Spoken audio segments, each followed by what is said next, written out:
که د کابل ښار شهرینو ته تللي یئ نو د انتیک فروشۍ پر دې کوڅه به حتما تیر شوي یاست. په دې کوڅې کې له 100 کلونو را په دې خوا نایاب توکي چې هم نوي تولیدیږي او هم لرغونتوب لري پلورل کېږي او اخیستل کېږي. له همدې کبله یې د زماني دورو په تېرېدو سره د انتیک فروشۍ د کوڅې نوم خپل کړی. د انتیکي توکو د پلورونکو اتحادیې د معلوماتو له مخې په کابل کې ټول ټال په 8 مارکیټونو کې 2000 دوکانونه چې د انتیک فروشۍ دغه کوڅه هم پکې شامله ده لري. که څه هم له څه باندې 100 کلونو راهیسې په دې کوڅې کې انتیکي توکي پلورل کېږي، خو دا مهال ځینې دوکانونه د خوراکي توکو پر پلورنځیو، زرګریو او د بیلابیلو نورو توکو پر دوکانونو بدل شوي.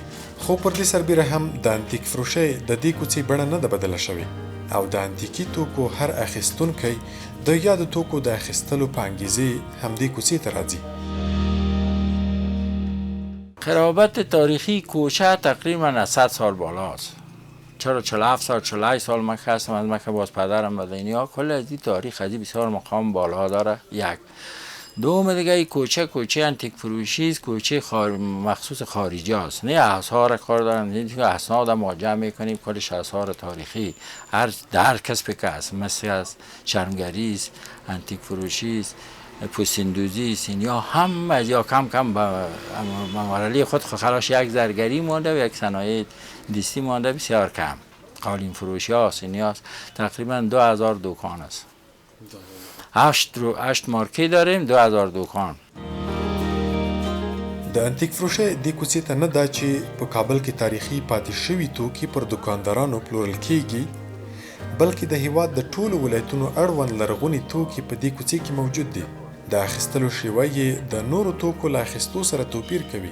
د انتیکي او لرغونو توکو د اخیستو په موخه د انتیک فروشۍ کوڅې دوکانداران پر خلکو نه ګرځي، بلکې برعکس خلک په خپله دې کوڅې ته خپل هغه څه چې د خرڅلاو لپاره یې لري د دې کوڅې دوکاندارانو ته وړاندې کوي او دوکانداران بیا ترې د خپلې اړتیا وړ توکي پیري. این کوچه است که ما جایی نمیگردیم که بریم مال بخریم یا بیاریم. اینجا خودمی آثار میارن و نمیفهمن که چی است. مثلا این بعضی چیزا که شما میبینید در دکان ما یا این اینجا آمده ما خریدیم، هر کس مطابق ذهنش میخره. هر کس مثلا زرگر میفهمه که چی چیزا رو بخره، مثلا صنایع دستی قالین فروش میفهمه که چی چیزا رو بخره، مثلا چیز مرباب میای چیزا یا رو خودشان هر کس از خود یک مسلک داره. اونها هر کس میفهمه در ذهن من نمی چیزا گشته. تقریبا در 12 سال ما این کارا کردیم. پیش از اون ما بدوزی داشتیم بسیار الله صنایع دستی و در مورد زمان و از بین باز ما با این فکر خود کم کم همین چیزا رو بیاش که هر چیز یک آدم درای بخره، چاینک هست، مثلا چیزا سامان هست، اینا مردمی نمیجه میاره ما شته میخریم. دا دوکاندار د بدخشان له لاجوردو بیلابیل توکي په خپل کارځای کې چې له لسو ډیر کارکوونکي هم ورسره پر کار بوخت دي جوړوي او بیا یې دلته په خپل دوکان کې پلوري. له لاجوردو دا نازکې جوړې شوي مرۍ نجونې او میرمنې په خپلو غاړکیو، ځونډیو او دغه راز د خپل سینګار اړوند په بیلابیلو څیزونو کې کاروي. لاجورد یوازې د پیغلو د سینګار په توکو کې نه، بلکې د نارینه او ښځینه‌و لپاره په جوړو شویو توکو کې هم کاریږي. لکه دا تسبیح، د دې یو جوړ لاجوردي تسبو بیه له 2000 افغانیو تر 5000 افغانیو ده. د دې تازه جوړو شویو څیزونو ترڅنګ د لرغوني توکي هم د انتیکي توکو په دې دوکانونو کې د خرڅلاو په موخه ایښودل شوي. د دې توکو د لرغونتوب په اړه د انتیک فروشۍ کوڅې د وکیلانو مرستیال اکبر سمندري مالان میډیا ته وایي چې یو شمېر توکي آن تر باختري دورې لرغونتوب لري.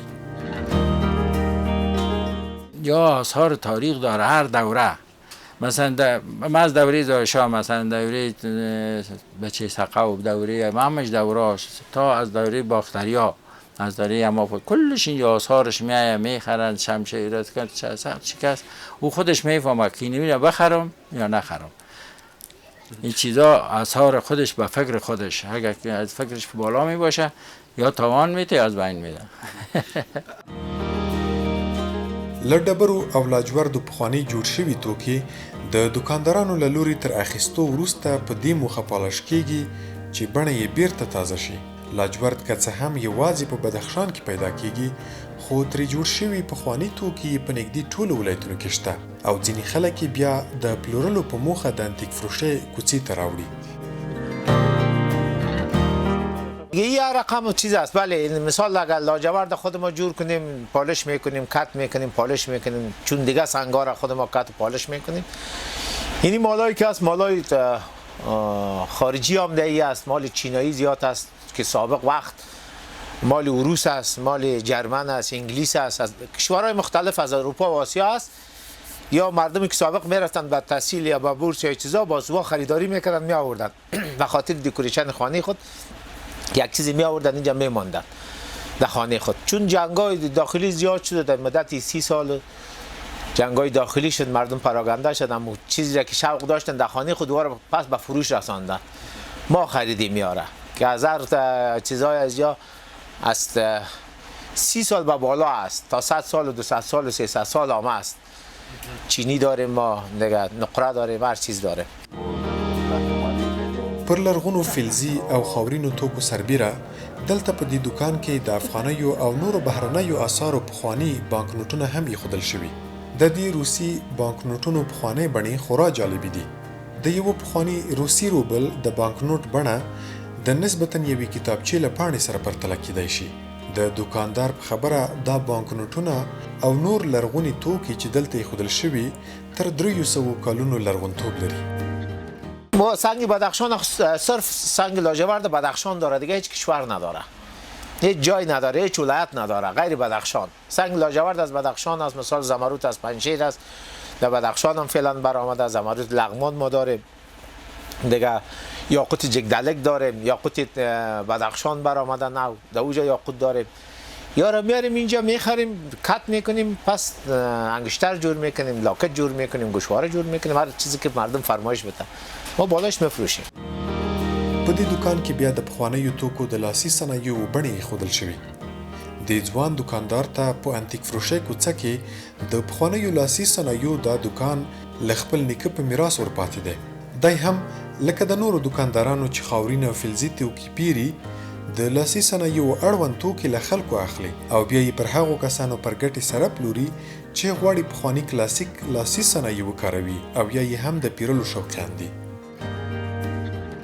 نه قدیمی خوب است، خو نوع یک ذره ارزانتر است که حالا که جور میکنن بازار کدامش دیگه قیمتای خود مختلف داره. د انتیکي توکو د کارولو ذوق د خلکو ترمنځ متفاوت دی. ځینې یې په ورځني ژوند کې کاروي او ځینې نور یې بیا د خپل کور د زینت د وسیلو په توګه کاروي. او ان ځینې داسې کسان هم شته چې له لرغونو او انتیکي توکو سره عاطفه لري او د ځانګړي عاطفې له مخې یې له دکاندار اخلي او په کور کې یې خیال ساتي.